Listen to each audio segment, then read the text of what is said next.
નમસ્કાર, કલમ યુદ્ધ સમાચારની સાથે હું છું આપની સાથે પાયલ બામભણિયા। તો જોઈએ આજના મહત્વના સમાચારમાં। મવડીથી માનગઢ ધામ જવા નીકળેલી જનજાગૃતિ પદયાત્રા ફતેપુરા ખાતે આવી પહોંચતા ફતેપુરા તાલુકા આદિવાસી સમાજ દ્વારા ઝાલોદ ચોકડી ખાતે ભવ્ય સ્વાગત કરવામાં આવ્યું।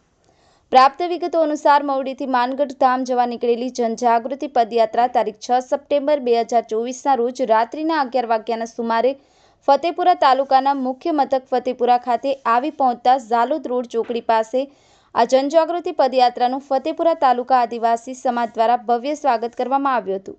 ત્યાંથી આ જનજાગૃતિ પદયાત્રા ફતેપુરા તાલુકાના પીપલારા ગામે આવી અને પીપલારા ગામે પદયાત્રીઓએ રાત્રિ રોકાણ કરી અને સવારે માનગઢ ધામ ખાતે જવા રવાના થયા હતા।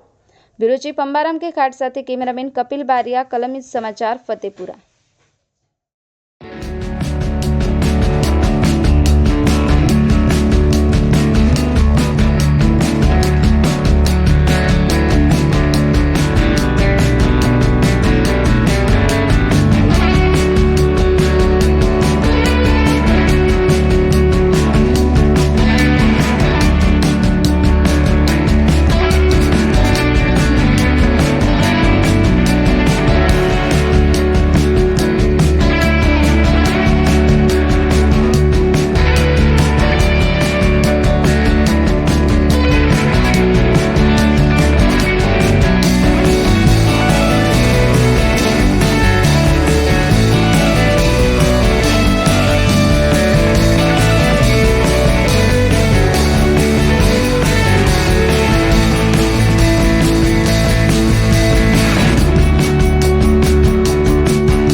ફતેપુરા ખાતે મવડી ગામેથી પદયાત્રા ગુરુ ગોવિંદ ધામ માનગઢ ખાતે જઈ રહ્યા છે ત્યારે ફતેપુરામાં ઉપસ્થિત આદિવાસી પરિવારના તમામ સભ્યોએ એકત્રિત થઈ અને રથનું ભવ્ય સ્વાગત કર્યું છે અને લગભગ આ બીજી યાત્રા છે, પદયાત્રા, અને દર વર્ષે આ જ સમય દરમિયાનની અંદર માનગઢ ખાતે જશે અને તમામ આદિવાસી સમાજના જે લોકોને છે એક મેસેજ પહોંચાડવા માંગીએ છીએ કે બીજા ઘરોમાં કદાચ આપણે જતા હોઈએ એના કરતાં આપણું જે મેઇન ઘર છે ત્યાં આપણે કાયમના માટે જો જઈએ પગપાળા, અને આપણી આસ્થાનું એક કેન્દ્ર છે અને ત્યાં આપણે જવાથી આપણી મનોકામના પૂર્ણ થશે એવી હું આદિવાસી પરિવાર તરફથી આપને બધાને જય જોહાર, જય આદિવાસી કહું છું અને આપની મનોકામના ગુરુ ગોવિંદ મહારાજ પૂરી કરે તેવી પરિવાર વતી હું આપ બધાની શુભેચ્છાઓ પાઠવું છું। જય જોહાર, જય આદિવાસી, જય ભીલ પ્રદેશ।